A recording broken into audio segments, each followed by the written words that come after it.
Now, chips are part of the main drivers of Korea's exports, and that being said, in this next report, our business correspondent Lee Soo-jin takes a look at how chip makers here. On the one hand is the United States. It's a longtime ally, a country that shares nuclear weapons with the Dutch. On the other hand is ASML. Dutch government has announced new export restrictions on microchip technology sales, citing security concerns. The world, and we'll be announcing various very large companies, the biggest actually, and they'll be coming back having to do with chips. In a quiet corner of Europe, the Netherlands just made a move that has stunned Washington and left Brussels scrambling. It wasn't a protest, a speech, or even a tweet.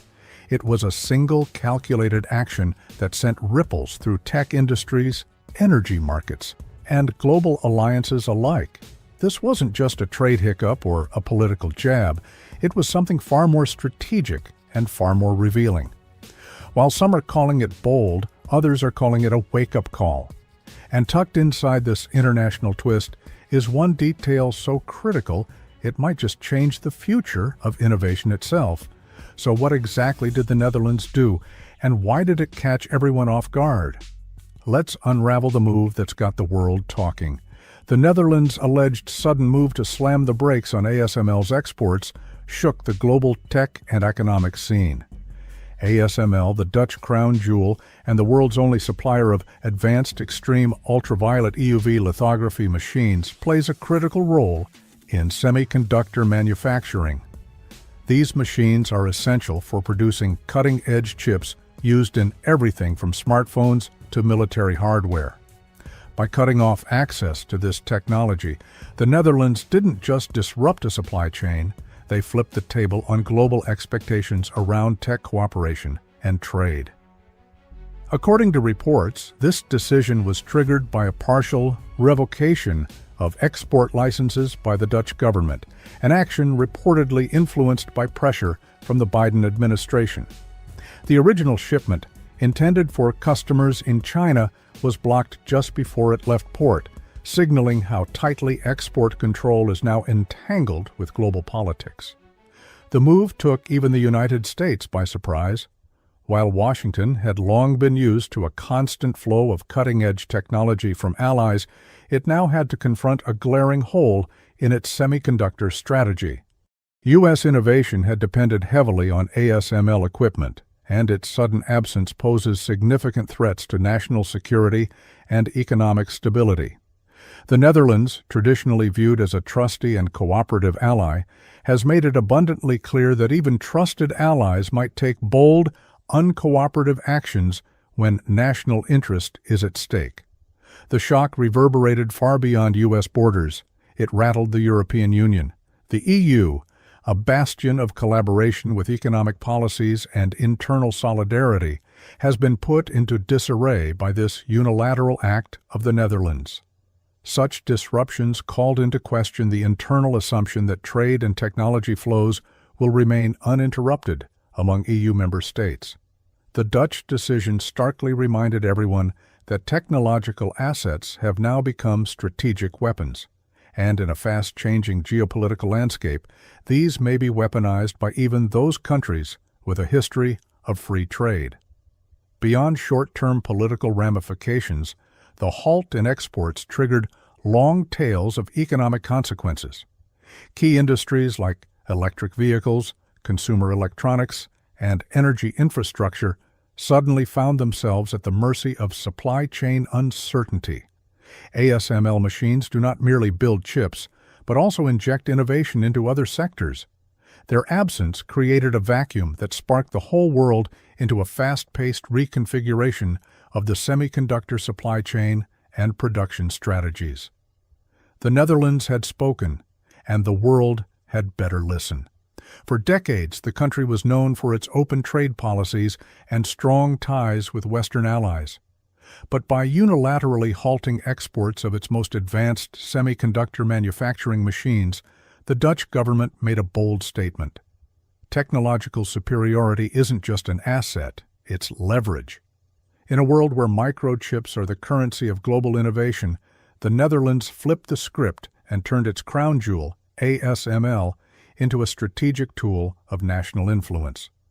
The export halt, which ASML said was due to a change in licensing, was reportedly linked to U.S. efforts to tighten control over tech transfers to China.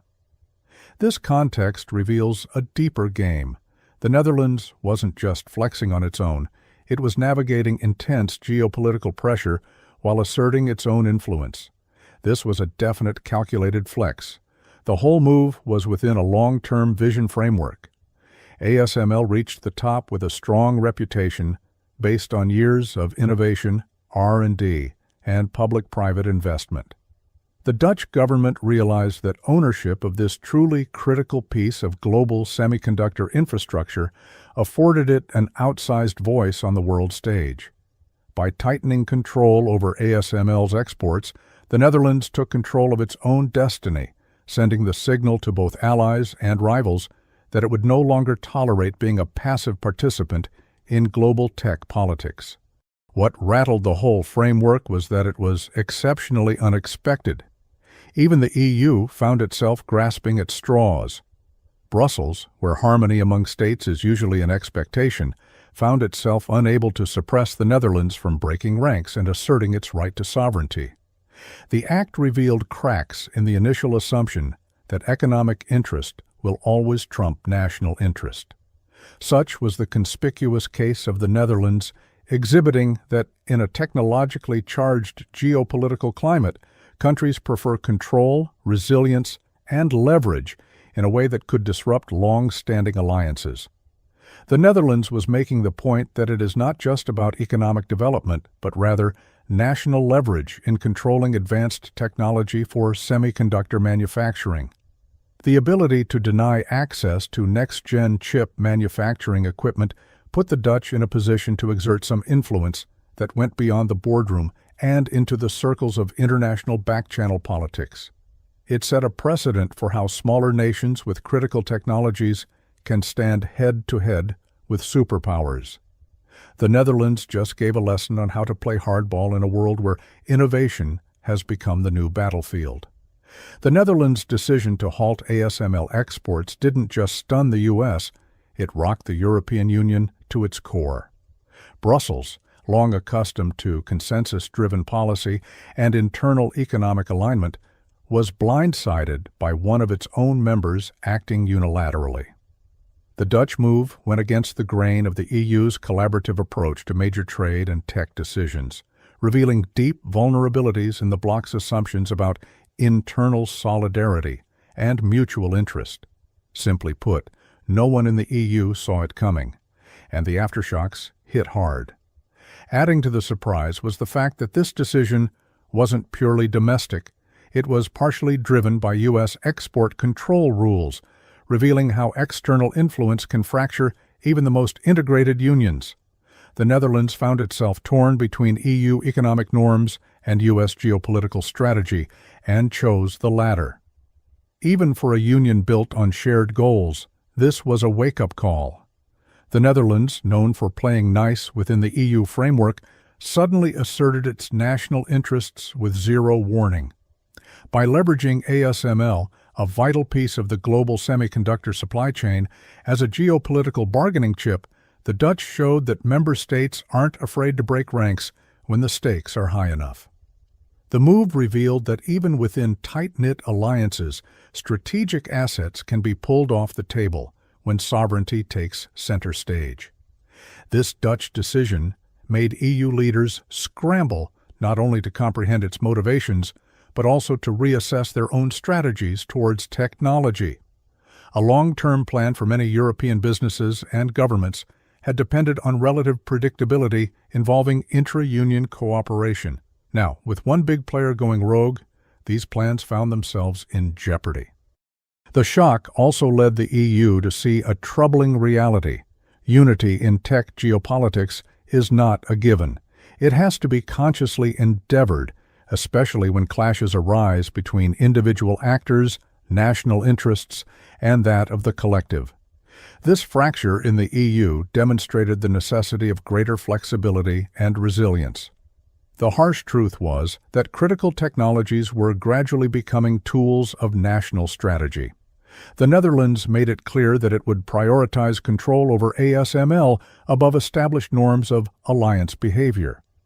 This sent one extremely loud signal, not only to Brussels, but around the world. Even in hegemonic arrangements, the rules can shift overnight when a member state considers its strategic edge too valuable to share. The EU was left high and dry, and now it's racing to catch up. The Netherlands' decision also sent an immediate chill through the electric vehicle industry, a sector that's become synonymous with innovation and the clean energy future. EVs depend heavily on high-performance semiconductors to power critical systems, from battery management and propulsion to autonomous driving and safety tech. ASML's advanced lithography machines are essential in producing these next-gen chips, and without them, the entire EV supply chain faces serious slowdowns and bottlenecks. China, one of the largest EV producers and a key customer for ASML's machines, was among those affected by the license revocation. While ASML downplayed the immediate financial impact, the EV world took it seriously. Losing access to crucial equipment, even for a small number of customers, meant that Chinese automakers would feel the squeeze, potentially delaying EV innovations globally. The timing couldn't have been worse. EV manufacturers were already under intense pressure to scale up production, meet rising demand, and stay ahead in a competitive global market.